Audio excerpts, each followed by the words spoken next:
So obviously we're here for the Caterpillar event, which is the countdown to Bauma. And one of the product areas that you've been concentrating on over the past day is the scrap shears, which we've got behind us. Tell me more about the new Caterpillar scrap shear line. Okay, yes, that's right. We have introduced last year the first portion of this new lineup. This shear have been completely renewed, and we have now a complete new platform with 9 different models, 6 rotating, 3 non-rotating that you can stick or boom mounted depending on the application you have. So this scrap shear has now a low level housing integrating a reverse positioned cylinder, allowing you to protect the cylinder load when you are processing. An additional features that this machine has is the main pivot that is serviceable. So you can easily service the main pivot when it wasn't in a previous generation of shears. Speed valve, this is a cycle time accelerator, is standard from factory, so this will allow us to save till 1/3 of the cycle time for the end user, for the customer operating. So all in one, it's a huge improvement in terms of performance and operation costs for the end user. And what is the size range? What carriers are these designed for? So we are able now to cover from 8-ton excavator till 90-ton excavator in all different configurations that you can find on the market.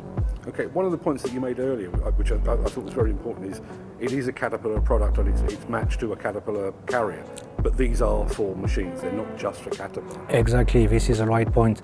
We develop work tools for machines, whatever the brand is. So it's not only used on Cat machines, but on any machines you can have. And why? It's quite simple. Customers today are not monofleet anymore, so no mono brand anymore. So that means they have different brands in their fleet. So our work tools are ready to be fitted on any of these different brands. That's an interesting point, and I was going to ask about quick couplers later, but there's obviously been a drive within the demolition industry for the use of oil quick and then often on your own quick coupler and that kind of thing. And that's one of the challenges with the couplers the way that they are. You've got to basically equip the entire fleet with the coupler to match it with your work tool range as well. How are you adapting to that? So we already have some different quick coupler systems in our Caterpillar portfolio for our own machine, let's say. But what demolition segment wants, or customers wants today, they want to have, let's say, full automatic hydraulic quick couplers. This is what we have in scope. This is what we are going to develop for the moment, and should be ready to propose a complete offer for the work tools, for the demolition work tools, really in the coming months or years. You also mentioned the fact that another key area of development has been the multi-processors. What is the multi-processor range now? So we have now a complete lineup from 18 till 90 tons excavators. So 5 models covering this range. For each model we can have till 6 different draw sets. So in fact this is like a Swiss knife. You have a housing on which you can have till 6 different draw sets depending on the application: concrete, rebar, steel, tank shearing, scrap shearing. Whatever you do, we have the draw sets answering to this application. And again, what is the carrier range for those? Carrier range starts at 18 ton till 90 ton. GC hammers. So that's been another key element of the past few days, is the fact that you've unveiled the full line of GC hammers. Yeah, definitely, yeah. Explain to me what is a GC hammer? What's the difference between a GC hammer and a standard Caterpillar hammer? Okay, the philosophy by Cat is to have, let's say, different work tools level or different work tools depending on the customer requirements. Some needs premium performance hammers because they are working 8 hours a day, every day. Some others are not, and they prefer to have, let's say, an industry standard performance hammer, which is enough for doing what they have to do. So we are now developing and launching during this event a new hammer line called GCS because it's a silence version. Silence means that we are going to filter the noise, of course, but also the vibration for avoiding any return of vibration to your excavator. It will be 4 models for starting, then the 5th model arriving in September, covering 10 to 40 ton excavators. And obviously these have been designed with value in mind, I guess. Yeah. So I guess there is a difference in price point between the two. So what don't you get on a GC breaker that you would have got on a premium line?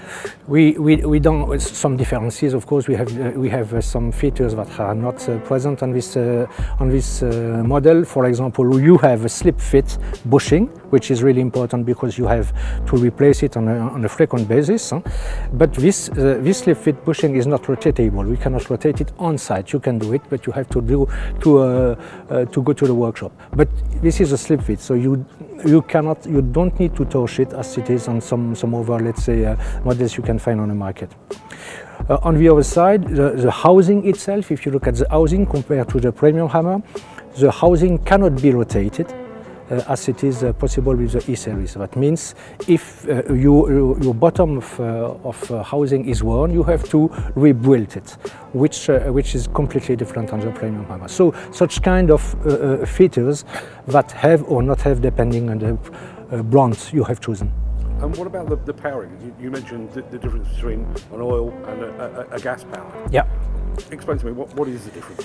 So the difference is quite simple. The main power source in hammer is gas. The premium bronze, the premium model is, let's say, has a constant power.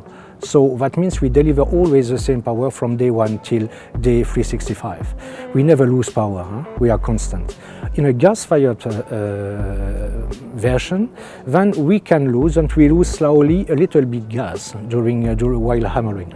At a certain level, if you lose gas, you lose pressure. If you lose pressure, you lose power, and then you lose performance.